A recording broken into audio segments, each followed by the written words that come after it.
All right now. All right. Wholeness and balanced vibrations to everybody.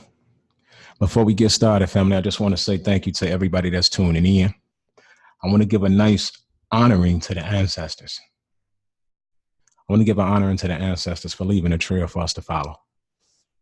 Even if that trail has been tainted or washed over, it's like there's still enough information with what's already inside of our DNA for us to take the information and draw out a much more clearer picture. So yeah, I just want to say thank you to the ancestors, but I also want to say thank you to everybody else that's out here doing this work. Everybody that's researching and bringing all of the information from the back to the front, helping us to actually decipher and decode some of the ancient texts, or even some of the text that was considered as ancient, but wasn't really so ancient. So again, I do want to ask everybody that you can push the like button, share, subscribe. But today what we're going to do is, man, we're going to talk about a little something. And we're going to take a journey. Now we're going to take a journey throughout the religions and the cultures, and we're going to decipher a lot of the different things that they were referring to when they spoke of these angels and these gods and these demons and a lot of the signs and the symbols and, you know, things like that. Because believe it or not,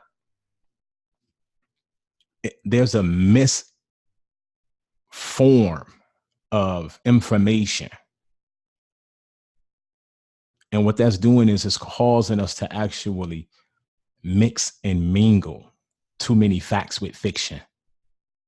You see? And that comes by way of taking everything that we already have with everything that we gain, and then we start to mix it with TV, and you see what I mean? So like the one thing I want you to get a real good understanding is that the reality exists in a much more grander state than what they're displaying to you through actors and stuff like that. But like I said, I want to go ahead and get into something. And the first thing that I want to get into, man, and I'm going to share my screen, is we're going to take a little trip over into Kemetic.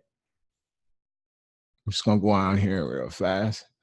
Let me get this screen shared so I can pull up these documents. Okay, here we go. The Kemetic influence on early Egypt or early Greek statues. And I'm just breezing through here real fast because I got some images I actually want to show you so I can actually, you know, help you make a better point. So I'm just going to read from here real fast. My first degrees were in, now I'm going to go down some. Let me get down here. Early Greek sculpture. Two types of figures are represented in early life-size Greek sculpture. Kuroi, singular kuros, and kura, singular kor. I don't know how to pronounce it. So if I said it wrong, forgive me, family. Now, these words mean youth and or boy and girl in ancient Greek. And these statues function as votive offerings or funerary markers. One of the earliest fully preserved is now housed in the Metropolitan Museum of Art, New York below. Believed to be from Attica, it dates from around 600 to 590 BCE and has a number of features in common with the statues toward Kemet. Now, I know y'all can see this. This is actually, if I'm not mistaken, a Greek sculpture. All right, the statue strides forward onto its left leg. And you can see that inside of a lot of the things that the military and federal forces and things like that do today. When you swear under oath, you know, to uphold their constitutional mandates, what they make you do is raise your right hand and take a step forward. That step is just representative of you walking out of one jurisdiction and into another. But, you know, I could just see where they get some of the, you know, classical methods and things like that. The act. Now, Kemetic sculpture of the 7th century BC. The statue on the left represents an Kemetic official named Mentuamat, who lived around the time of the 26th and 25th dynasties. He was a priest of Amen. Now we know that Amen means hidden, right? Amen, Amen, Amun, all of it's the same word. It's like if you go into the Germanic text, you'll see that they spell the word mom, M-U-M. We spell the word mom, O-M, but they mean the same thing. It's just transliteration from language to language. Now, I'm also going to show you how inside of a lot of the text that we use, and a lot of times when we're communicating text, and a lot of people communicate these texts, we get caught up inside of the information to where we start to interweave webs and not being able to socialize or compare the notes, meaning that a lot of the gods or something like that from the Chaldean era, you see what I mean, that came from the Phoenician era, you see, would be labeled as maybe, okay, no, the Phoenician deities or their beings will be labeled more as devils, devas. You see what I mean? Something that's evil, especially when a new sheriff jumps into town. So, you know, that's just how it is. I mean, we see how it's going with Christianity, Islam, and everything else. You know, most people don't understand that Islam was actually created for a sole purpose, and that was to wipe out the Christians. But everybody's just playing a part lost inside of a space or state of reality where they don't know anything outside of it. And that's mainly due to the language. Like I say, language is a technology. Real life shit. Language is a technology that has its own sets of rules that govern its limitations in any spherical realm. So, and I just want to go a little bit further into this real fast before I switch over. The proportions of Kemetic structure change depending on the period that it was made. We know that the artist used a grid system on a block of stone to ensure that the correct proportions were adhered to.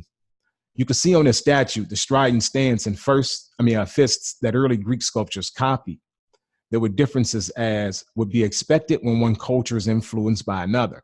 Greek statues do not have a back pillar, see below, a feature of all striding Kemetic statues, which was often inscribed. Also, the Greek statue is naked. This is not something that was found in Kemet. And it's just another image what they mean in the back pillar of the statue of Hormeket, Nubia Museum, Aswan. Okay, so I'm just going in here to show you because, see, I want to show you also, like I say now, when you go back into the older days and you see like in Kemet, they didn't have what you would consider as what we have right now, where you had animals and human beings starting to be anthropomorphized or zoomorphied in the personifications of celestial bodies. So this anthropomorphication process is actually Hellenistic. And we're going to go off into that too. Now, real fast, I just want to take you into something. And I know it's going to move a little slow because I got a lot of windows open. But I'm going to get y'all up in here because, like I say, I got some pictures and I want to show them to you so I can actually nail this point home for you. The rest of the video would probably be used during, using the pictures. Everybody loves pictures. But like I say, man, with me, it's not so much that, I'm trying to debunk nobody I'm just trying to get to the bottom of everything just like everybody else. Like I can see things that I haven't even learned to explain yet. Internally, I am experiencing things inside of my subconscious that I haven't heard actually be formulated into paragraphs and sentences yet. And especially not from a realistic perspective or point of view, So now Thoth, Greek, Egyptian, Tahuti, in Egyptian religion, a god of the moon, of reckoning, of learning and writing. He was hailed to be the inventor of writing, the creator of languages, the scribe, interpreter, and advisor of the gods, and a representative of the sun god, Ra. His responsibility for writing was shared with the goddess Sishat. The cult of Thoth was centered in the town of Kimunu, Hermopolis. Now, we're going to get off into this, like Heliopolis, Hermopolis, all of them. All right, now that's supposedly Upper Egypt. Now, in the myth of Osiris, Thoth protected Isis during her pregnancy and healed the eye of her son Horus, which had been wounded by Osiris's adversary, Seth. Now, I want to go further into that too, just to show you that. Seth, Horus, and Osiris. Now, we always have to understand that Ra is represented as the sun at its highest point. This is when it is Ra. So the priests of Amun-Ra were the priest of the hidden god Ra, which was a religion or cult based around celestial worship, sun worship. Because when you go through all of the different religions, and I'm serious, like I even have, like, and we're finna get further into it to show you that even the names of the planets that we use, Pluto, Mars, Venus, Saturn, all of those names, they literally all were names from one religion or one culture to the next that represented one specific star in the sky, the sun. Now, there's a history about the sun, that the sun exploded some 35, 34 millennia ago. And when the sun exploded, one star became two, which is why we got this other planet, what they call Saturn, that sits at the edge of our solar system, that supposedly actually has an ionic connection to the sun. Like there's an electric coil that connects the two. And that's what they call the black sun. Hence the thing that Hitler came with. But let me get into this because I want to show you something else. Like I said, we're going to get into these pictures because I also want to go off into this, what Hitler was on. Because we got to understand that Hitler was just no regular Joe Schmo. Hitler was actually a Rothschild. The Rothschilds, before they became the Rothschilds, their last names was Bauer. Lord Amichel Rothschild, he was a Bauer, and he's the one that created their bank. He started the banking system in the late 1700s. So, and you know, that's around the time the Rothschilds actually hit the scene. You have families like the Baruch family, and like there's families way older than the Rothschild that have way more power and clout inside of, you know, that Luciferian game that they pushing. Like I say, and not to say that, you know, I don't want to tie this Luciferian thing into a religion, because it has more to do with other things than just a religion. So I want to go into some pictures for you real fast. And I'm going to stress something out to you. First, I'm going to go into this symbol. Before I go anywhere else, I want to show you this symbol. And I want to show you how to connect this symbol, just to give you a better understanding of what the ancestors knew, what they was on, what they understood, even the Maya. And everybody say that the Maya were from Africa, migrated over. No, the Maya were North American Indians. You also had the what is it? I forgot to start with an A. It's gonna come up on my mind. Let me stick to this thing right here for a minute. The Anahazi. You also had the Anahazi tribe, and then you had the Mississippi builders. Now you had some very powerful indigenous tribes that existed right here in America way before the colonization of Europeans ever even coming to America. And I promise you, they did not come from Africa. They were not drugged here on ships. There's history of hundreds of thousands of years of indigenous people, just as black as you would actually imagine, and just as brown as you would actually imagine, that all belonged to the native, to the indigenous tribes of the North Americas. 500 nations. And if you go up into the movie, the 300, that's what dude was saying. That's what he was speaking about. 500 nations descend upon you. Man, but we finna go off into this. I want to show you something first before I go that far. Let me come up into this symbol.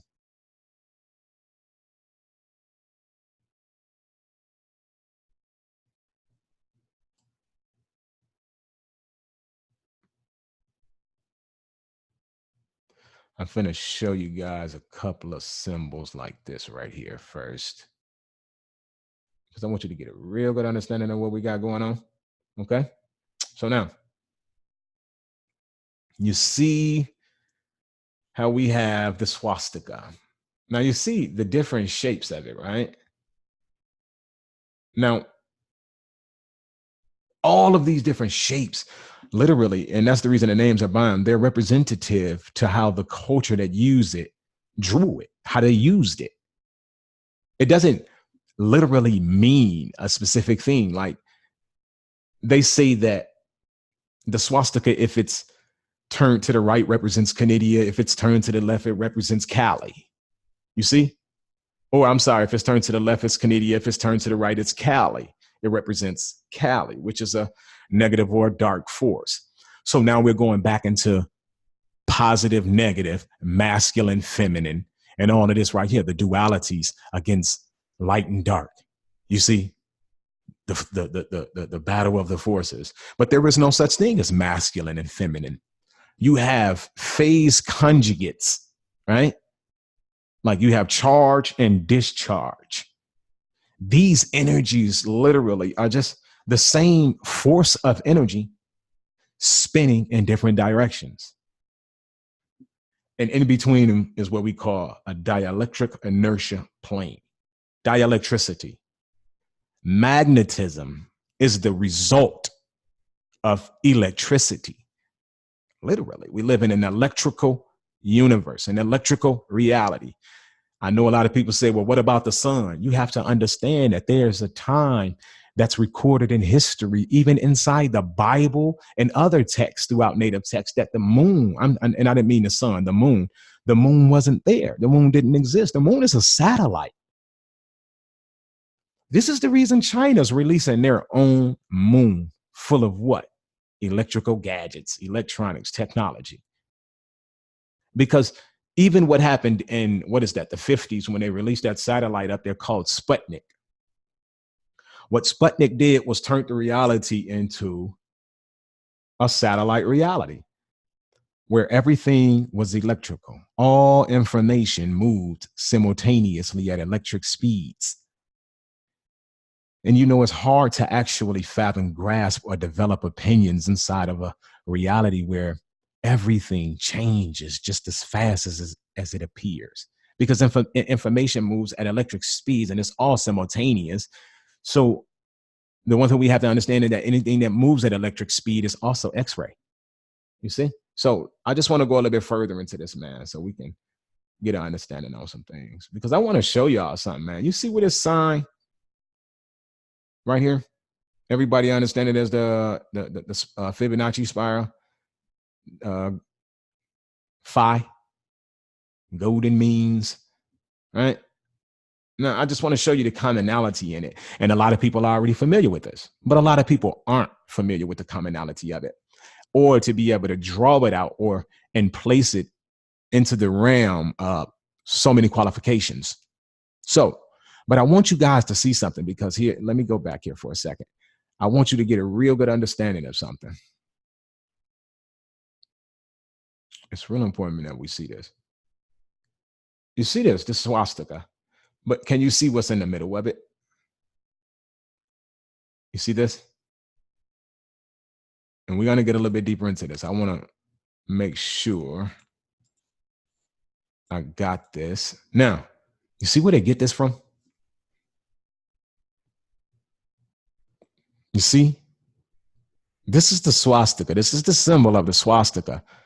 So it doesn't represent anything negative or represent anything good, actually. It's a symbol that the ancestors created to use, I guess, as a representation. It's like, why do we all create symbols and sigils? And because they mean something. You see what I mean? They mean something to us specifically, culturally, independently or individually. You see, so I'm just going off into this, man, because I want y'all to be able to see the difference in what lies behind the symbols and the sigils. You know, the stories are all relating to the cosmos. And we're finna get into that real fast, because I want to show you that even inside of the Hindu text, what you got to understand is there was no symbol for Buddha. Buddha was not considered as a man until the Hellenistic era, until the Greco until the Greeks actually came into contact with the Hindus that were practicing Buddhism. Now, up until then, Buddhists only used symbols to describe or explain Buddhism, like the golden lotus, the body tree, that foot, the foot in the hand. You see what I'm saying? Well, like, it wasn't even a hand. It was, if I ain't mistaken, the foot wasn't even there yet. I promise the foot in the hand and stuff came even after the Hellenistic era. They used symbols of nature, symbols in nature, hence Brahma, Vishnu, Shiva, and all of them. I'm going to show you. We're going to get further into this, though.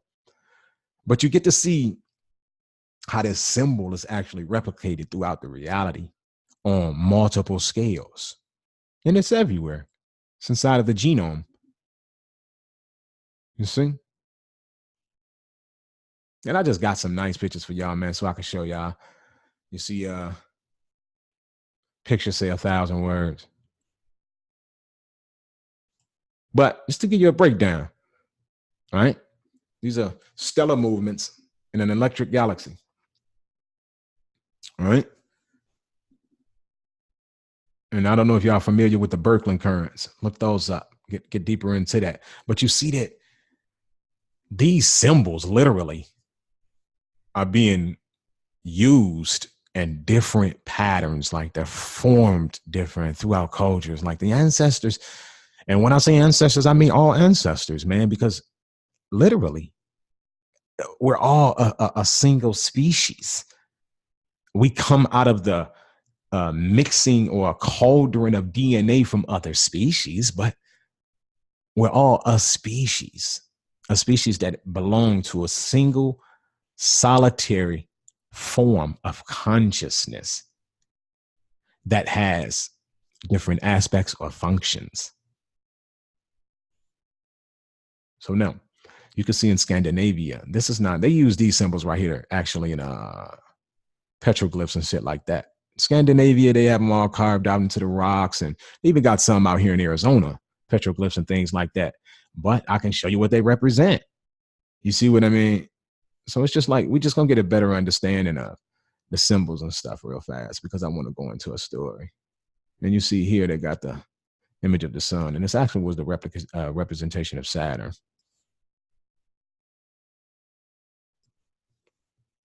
Believe it or not, the Sumerians, or let's say the Greeks, descended from the Sumerians, who, you know, were not all just one phenotype of people.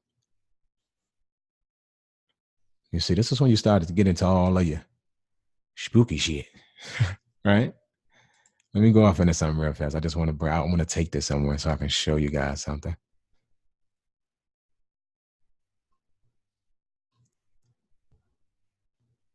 Bear with me. So inside of the Bible, we have a story of Joseph and a story of Jesus. And the story of Joseph and the story of Jesus are both told inside of the Old and New Testaments. Right? But they're both represented as a miracle birth.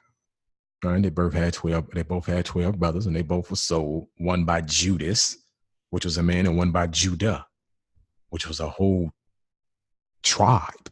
You see?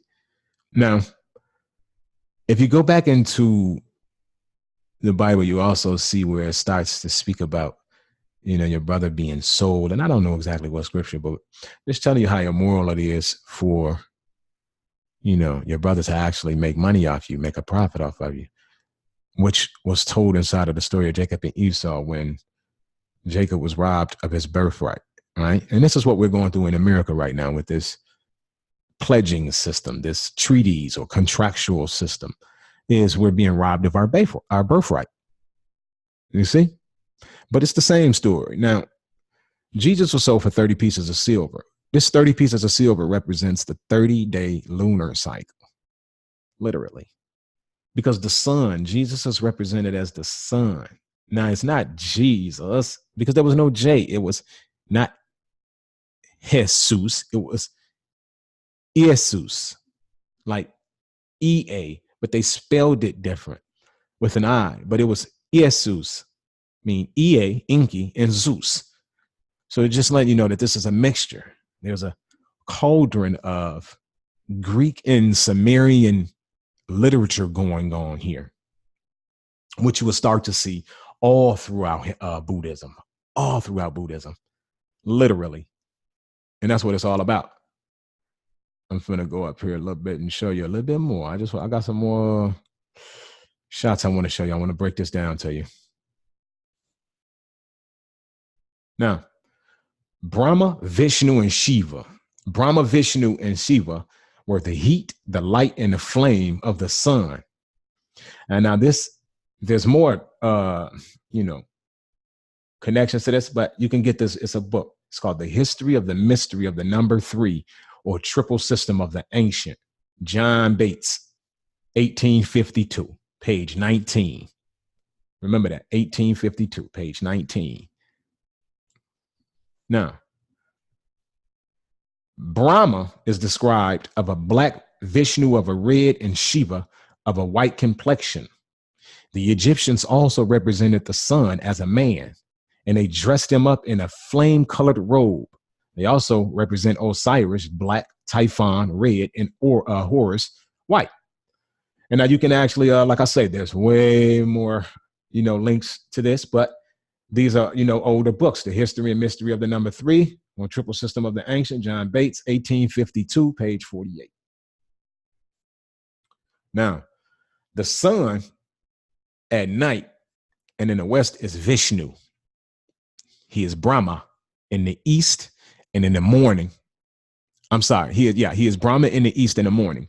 And from noon to evening, it's Shiva. So we go back and we get this whole understanding of Horus, Set, Ra, Osiris, right? Now, Ra being the highest point of the sun at its highest point, right? The chief god. Osiris representing, Orion or Satan, right? The abyss.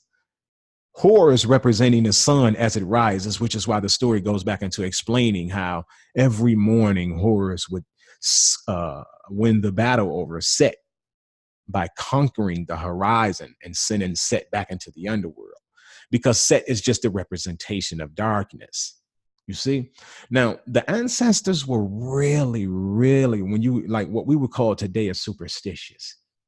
You see what I'm saying? But they was just more casual. They were more in touch and in tune with the effects of the cosmos, the planetary systems, the conjunctions, eclipses, things like that.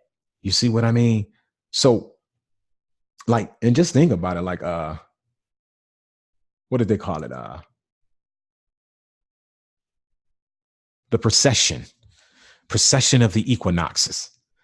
Well, what the procession is just that the sun now is moving back in reverse.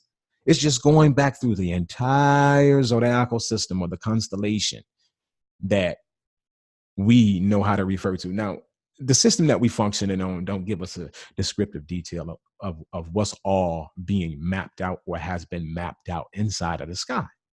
You see? But it actually gives us something to function within a system that we are on, because it fits just inside of the language, right? And we only use this much of the systems that would be able to fit inside of the language. So, and that's a real good thing for us to gain a better understanding of. Now, the three gods, Brahma, Vishnu, and Shiva, form what is called the Triumvirate, or the Hindu triad. These three gods are regarded as the same deity. The History and Mystery of the Number 3, same book. The sun is Brahma, Zeus, and Apollo. The numerical Kabbalah of the Jews identifies by the letter numbers. Abraham with Brahma. Abraham and Brahma are both names connected with the Gebers. Now, I want to show you, okay, so what they used to do, inside of the older day, okay, I ain't gonna say the older days. I'm gonna say what the Jews and stuff was doing. When they create these, what they would call mystical or magical occult texts, what they would do is they would take words and you would spell out an entire word, but each initial inside of the word, every letter in a word represented another word. You see what I mean? So one word really made up a complete sentence, but you had to actually understand the language in order to know what letter or what word went where, because there were more words that went to the different letters than there were letters that went to words. So it was the job of the masters to know this and to be able to transcribe this information to the students. You see?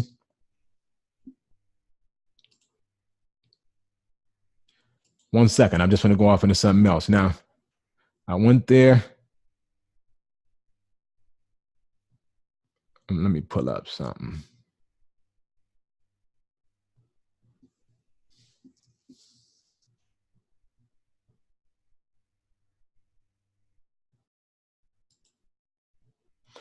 We're more respecting Abraham, the planet Saturn, with the Israel. Okay, so yeah, that's what I want to give y'all an understanding. Let's go into this real fast.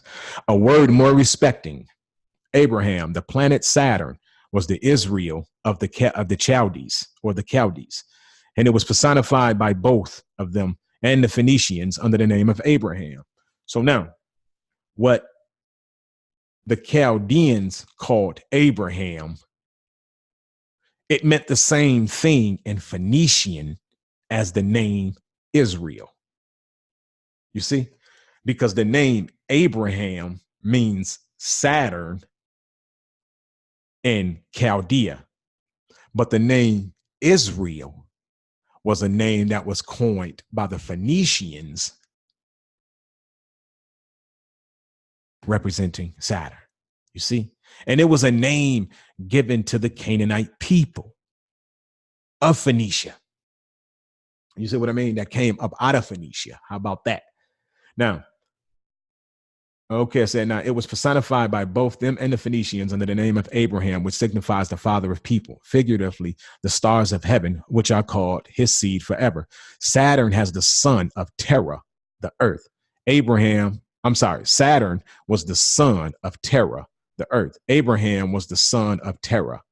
Saturn married his own sister, Rhea, a star. Abraham married his own sister, Sarah, or Sarah, or Sarai, right? Which signifies a star, Sirius. So let's go now. Saturn offered up his beloved son, Jout, is where you get the word Jew, as a holocaust or burnt offering. Wholly consumed Abraham was about to offer up his beloved son, Isaac.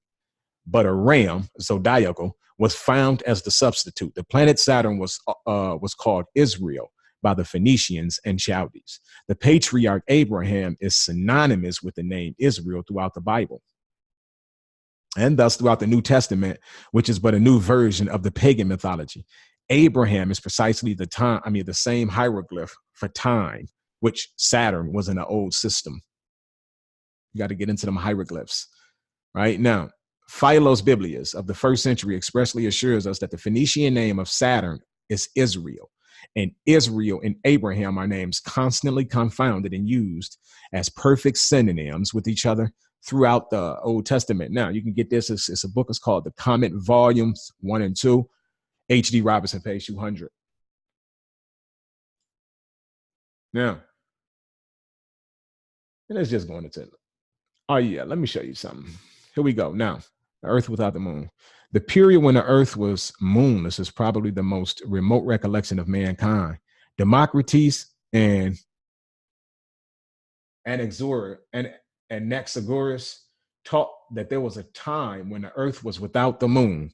Aristotle wrote that in Arcadia, in Greece, before being inhabited by the Hellenists, had a population of Pelagians. I'm sorry. See, y'all looking at one screen. I'm looking at a different one, and it's real small on me, bro. And I think that's why my eyes getting bad. But now, and that these Aborigines occupied the land already before there was a moon in the sky above the earth. For this reason, they were called Proselynes. Now, Apollonius of Rhodes mentioned a time when not all the orbs were yet in the heavens, before the Dani and Deucalion races came into, so before the Danian and Deucalion races came into existence, and only the Arcadians lived, right? Not the Akkadians, but Arcadians lived. of whom it is said that they dwelt on mountains and fed on acorns before there was a moon.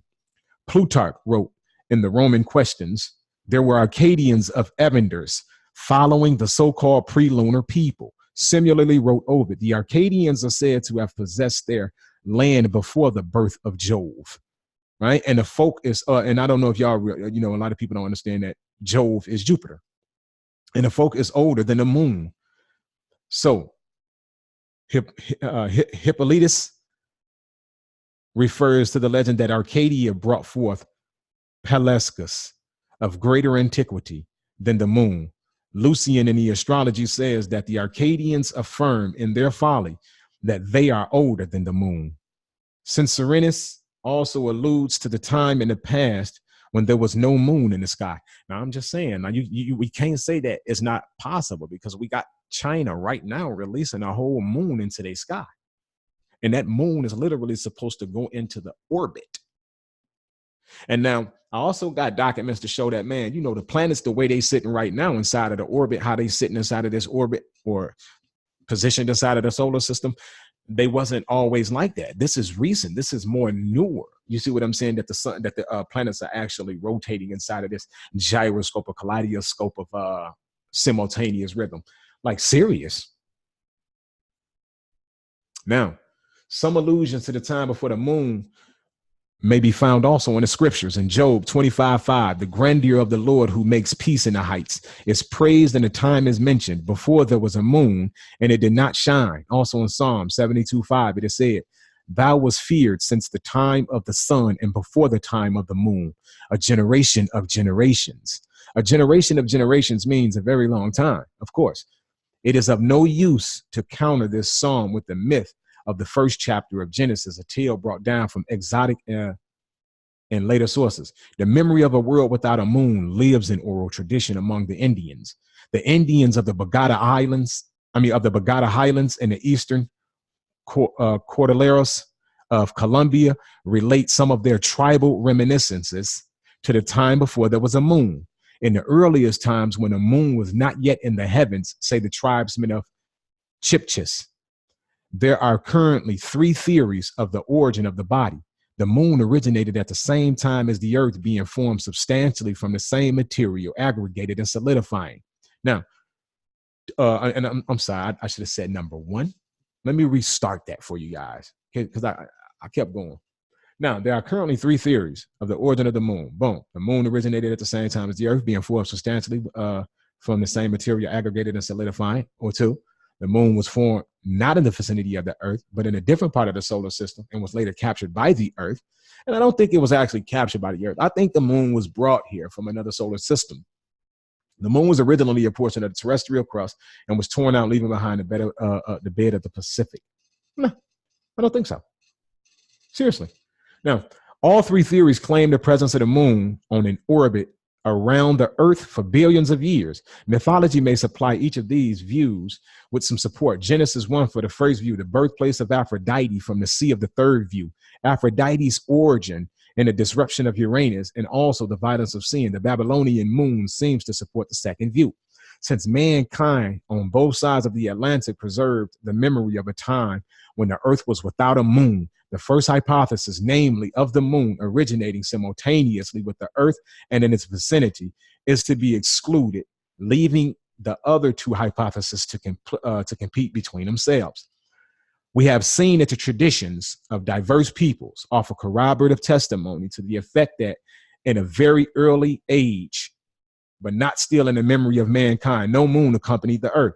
Since human being already peopled the earth, it is improbable that the moon sprang from it. There must have existed a solid lithosphere, not a liquid earth. Thus, while I do not claim to know the origin of the moon, I find it more probable that the moon was captured by the earth. Such an event could have occurred as a catastrophe of the moon's formation took place, yada, yada, yada. Now, and I actually like, okay, now these right here, I mean, you know, I'm a researcher. This is what I do.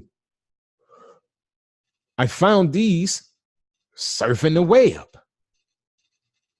But I also want to bring something else out to you guys, because I want to point out something for you. All right. Now, here we see the Eye of Horus, the Eye of Ra, and an Ankh, so that we can see the representation of it all. Now, I want to show you something.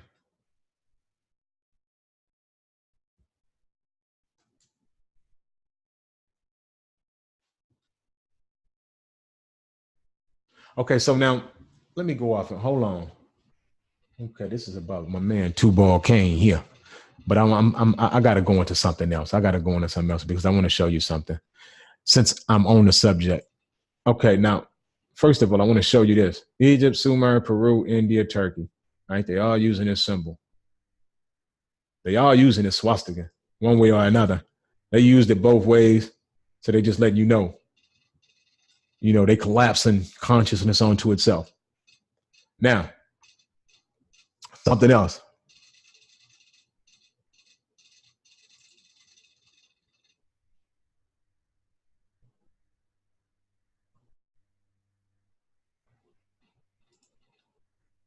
I'm finna take you back up in here real fast. I have to show you this so they help me make this other point.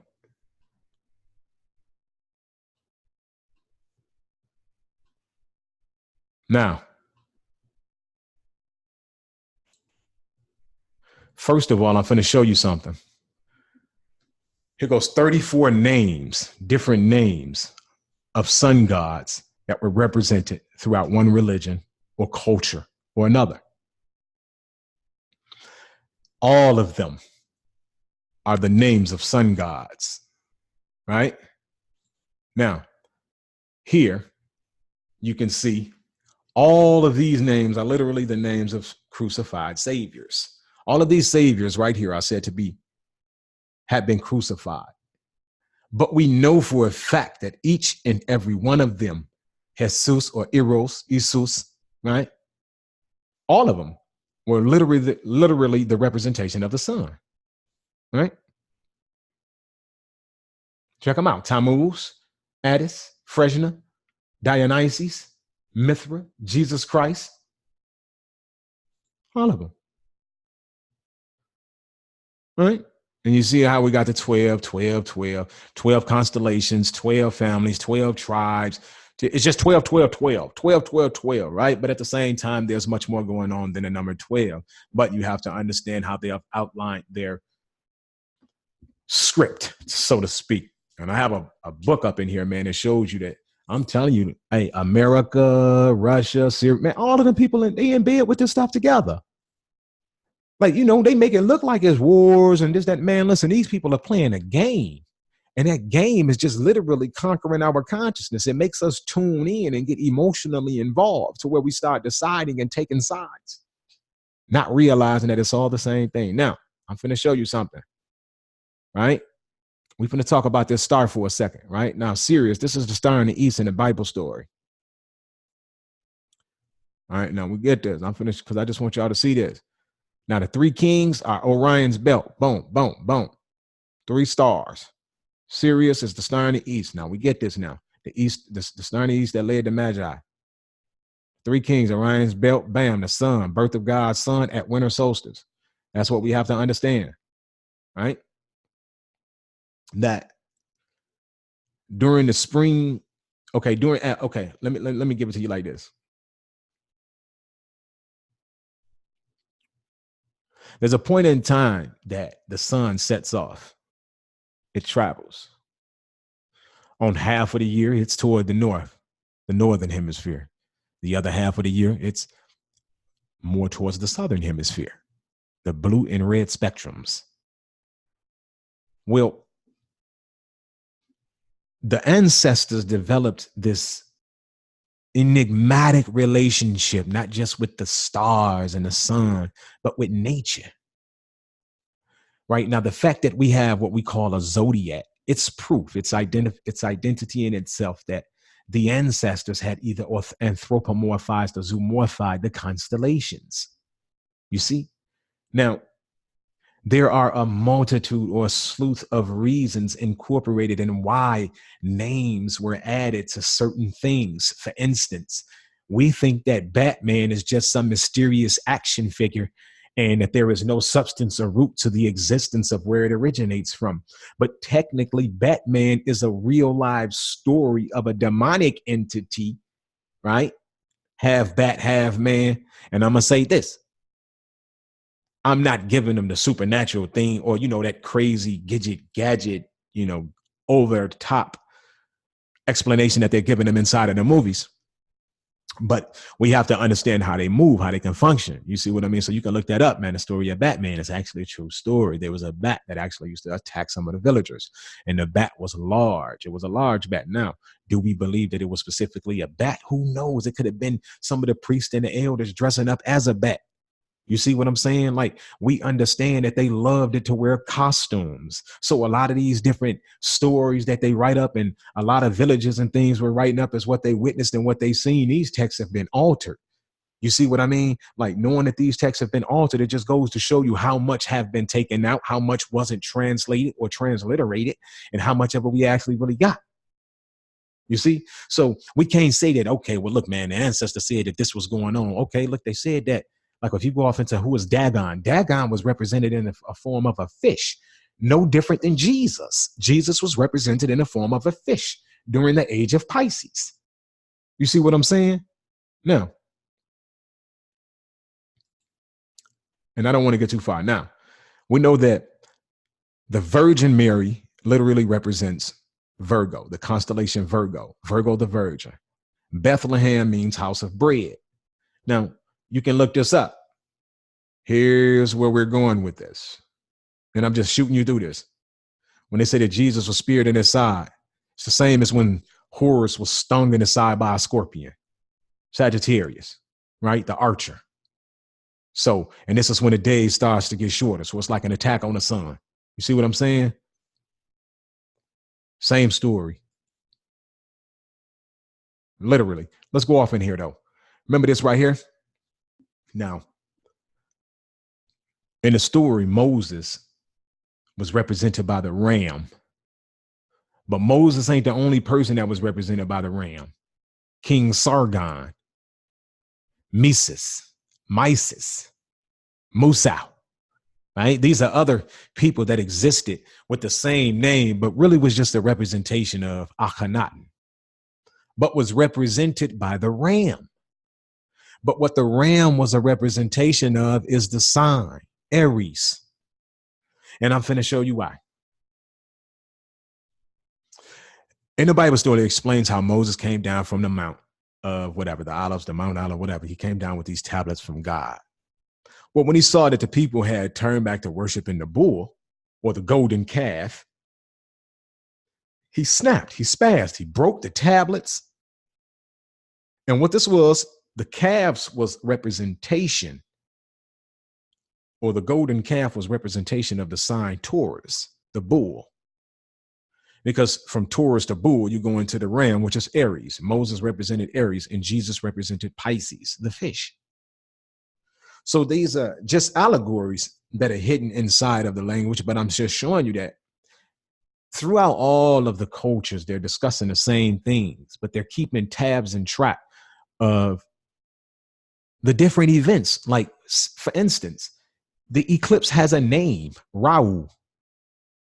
You see, like, everybody had their names, for instance, and to the Venetians, which were not from the planet Venus, but are from a place right here on this planet, the Venetians.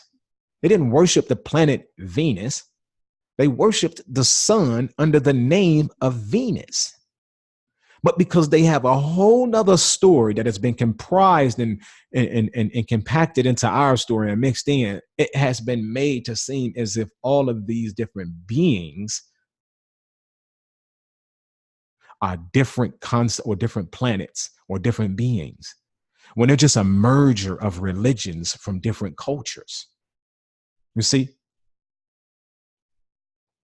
Now, when Moses ordered, like when he came down and saw them worshiping the golden bull, what did he say? Go out from the gate to gate and slay every man his brother and every man his companion and every man his neighbor. That's in Exodus 32, man. Listen, man. This is your God at work. You see? And I'm speaking in a mythical sense, but just understand that, man, come on, man. This is Moses ordering all of this shit, right? The biblical character that everybody so adamantly worship. Now, Sargon's birth, placed in a basket adrift in a river to avoid infanticide, rescued and raised by royalty. Moses' birth, placed in a basket adrift in a river to avoid infanticide. Same thing, same story. Now, you got the same story of Manu of India, Minos of Crete, and Mysis of Egypt, right? Same thing. But what I'm showing you is in a story where Jesus was traded for the 30 pieces of silver, this is what they're representing, the moon. Literally, the moon. And I'm showing you that, man, there was a time that the moon was not in the sky. Just because they show us these crazy pictures of the moon don't mean that that's what the moon looks like. You see what I mean? Literally. So, and that's what this is, symbolism right here, boom. Jesus on the cross, symbolism to right here, the sun on the cross, right? In between the crux, that's what they call it. And you can see the symbolism just goes out. You see what I mean? Like, it don't stop.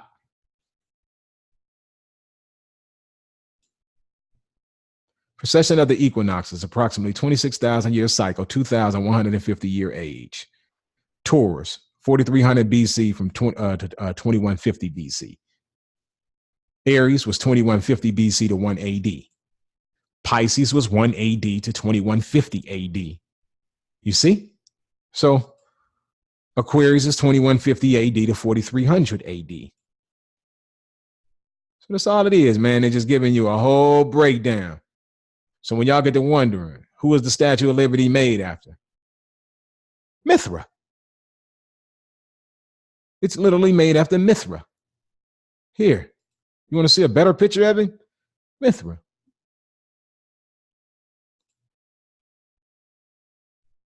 See, Dammuz and Jesus, both represented by fish, man. Started the age of Pisces, man. They both represented by fish. Now, when the disciples asked Jesus, what sign should we be waiting for? He said, behold, when you enter into a city, there should be a man. There a man shall meet you bearing a pitcher of water. Who was the pitcher of water? Aquarius, the man holding the pitcher of water. You see? Now, like I said, I know a lot of people already know this. It's just that I'm showing this to a lot of people. You see? Now, I'm just going to go off into this because I just want us to get a better understanding, man, that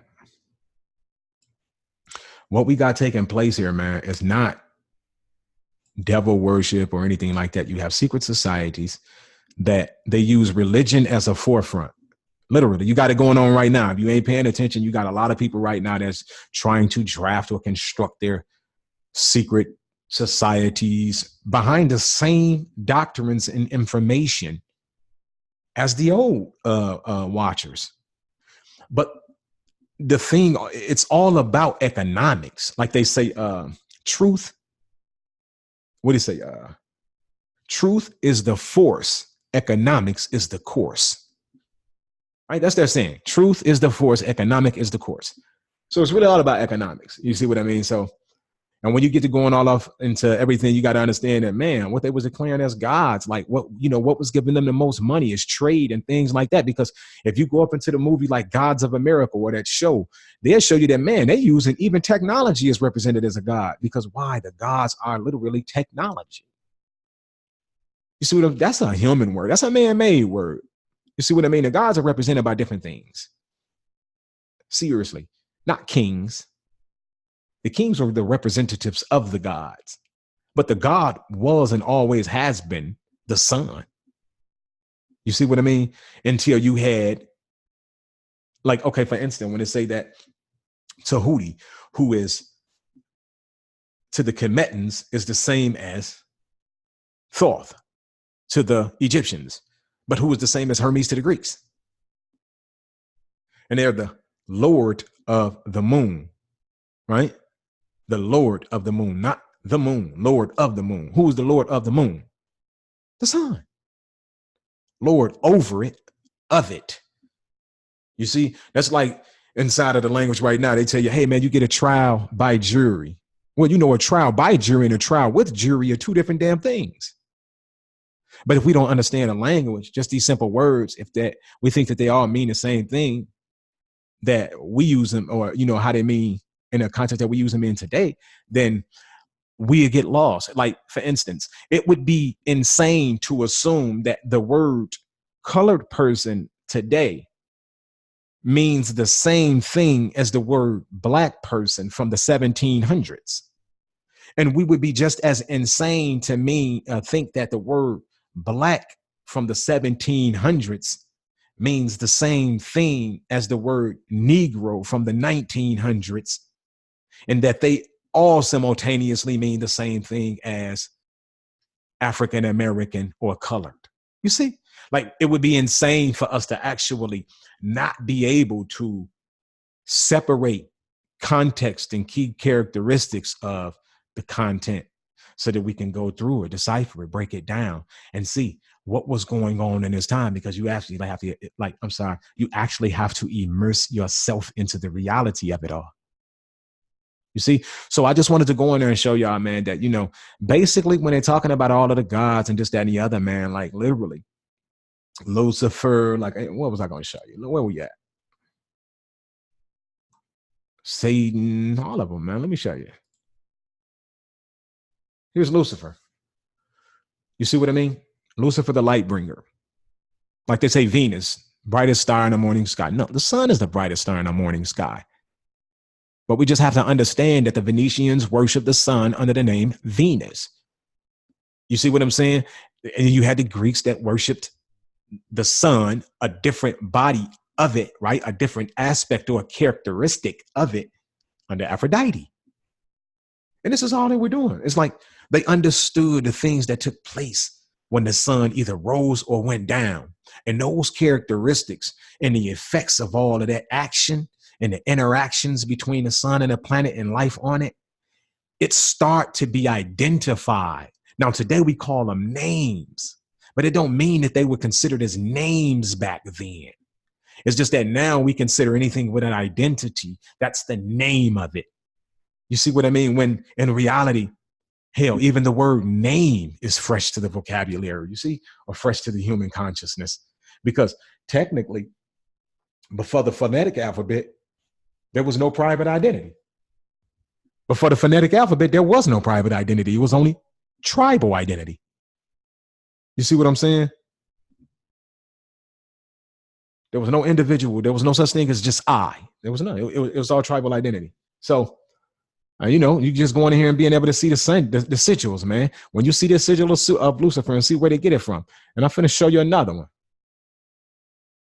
That's real important for us to be able to see. Like, this is just, it's not to take personal. It's not to go ham or nuts on, but it's to show you that, they playing with symbols, man, of nature. They're studying, like, for instance, the Mayans. Whether you know it or not, the Mayans calendar was not built like the Mayans' whole calendar was built independently and specifically around avoiding the moon's energy. Now, you can ignore it or you can accept it that, man, the moon has a very, very hostile and volatile energy. We praise the moon because it's been incorporated into our literature as a goddess, just as well as among the other gods and goddesses, right? And this is fact and fiction. But I'm going to show you something. Take this right here, for instance.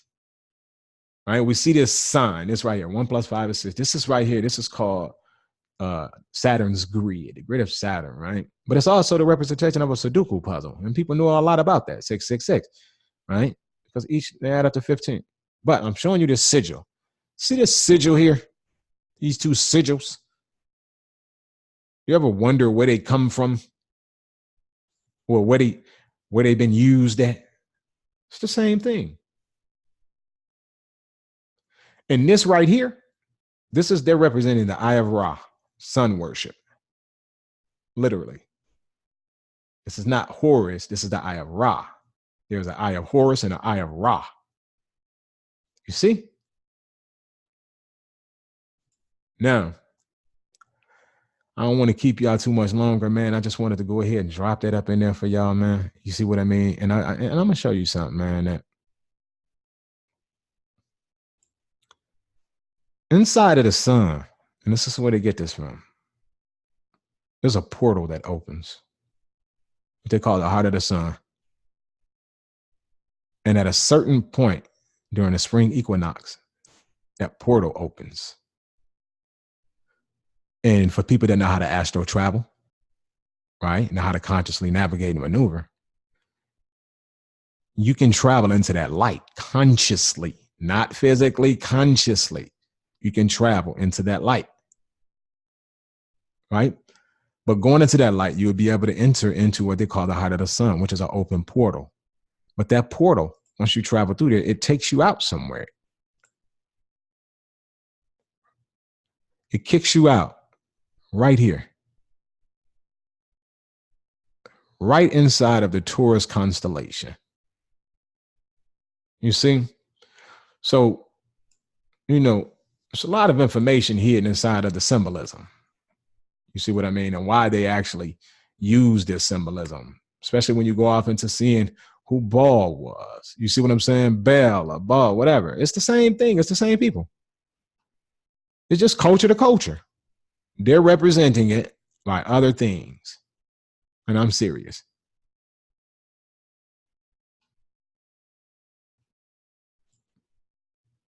Now, from here, I'm just going to read this and we out. This is the 8th of the 9 freedoms. One experience of the life cycles of the other planets in the solar system has been mastered. The intelligence begins life on Saturn, which again would be of course. I'm sorry. Let me start this over. I'm sorry. Saturnian existence. This is the 8th of the 9 freedoms. Once experience of the life cycles of other planets in the solar system has been mastered, the intelligence begins life on Saturn, which again would of course exist at a higher frequency of vibration than its physical plane. Saturn is the most advanced planet in this system, and it is where the Lord, Babaji, and the cosmic avatar, Sri Krishna, who gave the Bhagavad Gita, came from.